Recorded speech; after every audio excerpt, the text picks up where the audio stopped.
Okay, hear me out. I propose Sister Wives goes back to an intro segment where everyone has a tagline, but make it more Real Housewives-y.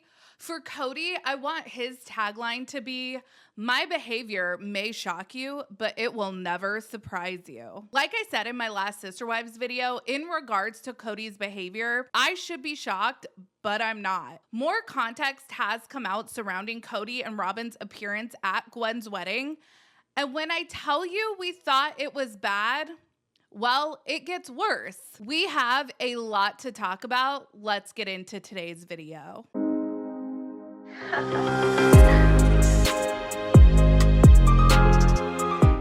Hey everyone, what's up? It's Sarah and welcome back to my channel. Super brief road so far. Gwen got married on July 15th. Kody showed up super late. Robyn's kids didn't attend.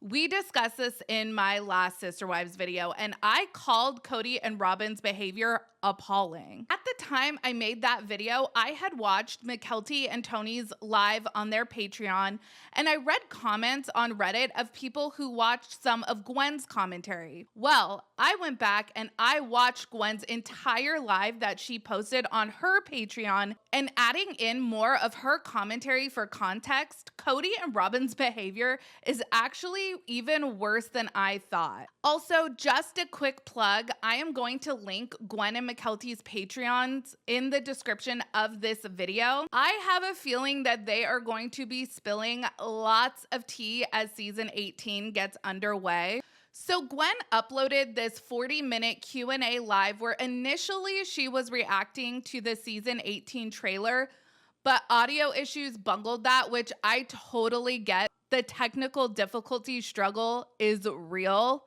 It's an affliction I am very familiar with.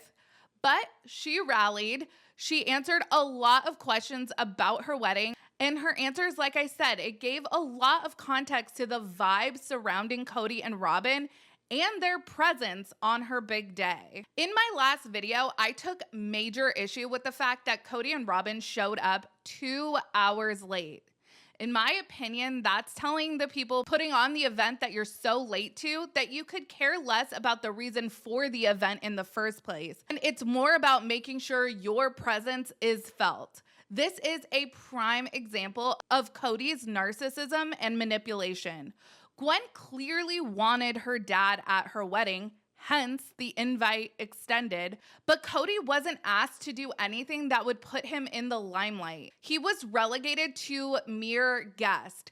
Kody would have his moment in the spotlight by any means necessary, and that is the underlying motivation to be so late.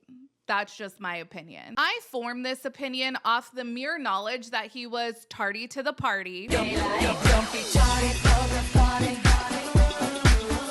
I didn't really need any other context, but Gwen gave us some that actually makes this even worse, if you can believe that. I know you can, because this is, after all, Kody that we're talking about. Gwen said that they had about 50 guests in attendance for their celebration, and about half of those were her immediate family. I read on Reddit that Gwen had mentioned that some of her guests were not happy with the fact that Kody and Robyn were there. Well, upon watching her live, I learned it seemed like nobody was expecting Robyn and Kody to show. When they did, Gwen had to actually scramble and let people know that she had invited them. People were actually really bothered by Kody and Robyn's presence. Gwen didn't explicitly name names, but if half the guest list were Gwen's family members, that is a good chunk of people we know have beef with Kody, like almost all of his kids that he is estranged from. A 50-person guest list for an event is actually kind of small by polygamous standards. We've seen the Browns host holiday meals with more people than that. Didn't Mykelti and Tony have hundreds of people at their wedding? So yeah, 50 people, half being Gwen's immediate family, and you choose to show up 2 hours late and not give any courtesy of the knowledge of your intention to attend to your estranged kids? Classy move, Kody. Real classy move. Lest we have any doubt, Kody and Robyn's reason for being so late was to silently make a scene. Gwen says that she went up to Robyn to give her a hug and to extend an olive branch, and Robyn went to sidestep her because, according to Gwen, she thinks that Robyn probably assumed she was just going to push past her. Like, that is how bad the vibes are in this family. And Gwen says in her live, her knee-jerk internal response was, yeah, that's right, step aside. But she decided to be the bigger person and extend that olive branch. If that is your first initial reaction, yikes. Some more context for us. Gwen says Kody and Robyn show up and the only person excited to see them was Mykelti, which honestly makes sense. She is the only kid that purports to have a decent relationship with them.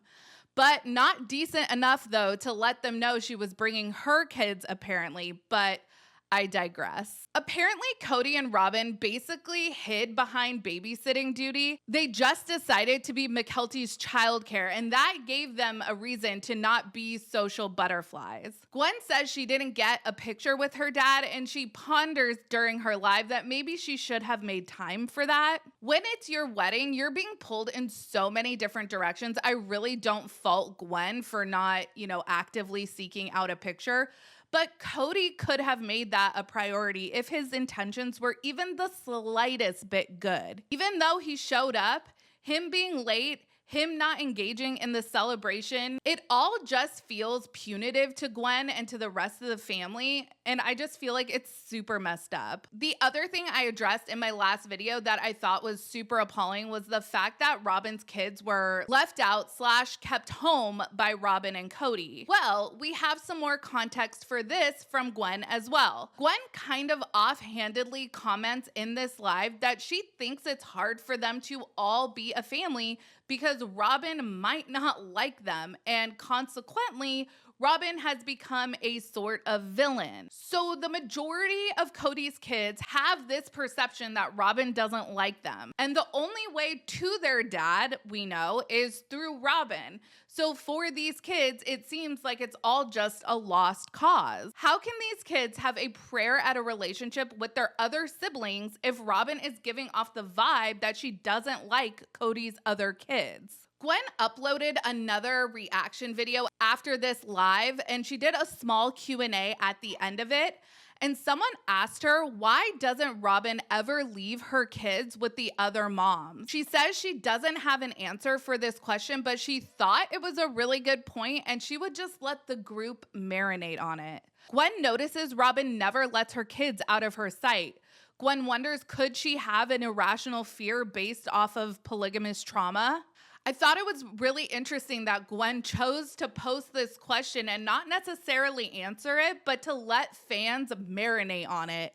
Well, here we are marinating on why. Gwen wonders if Robyn has this irrational fear based off of polygamous trauma, but I would argue that Robyn is actually inflicting polygamous trauma on her kids and really all of the kids. For all of this talk and hysterics over Robyn's porch dream being dashed by the implosion of Kody's first 3 marriages, Robyn doesn't actually do anything to bring the family together as a unit.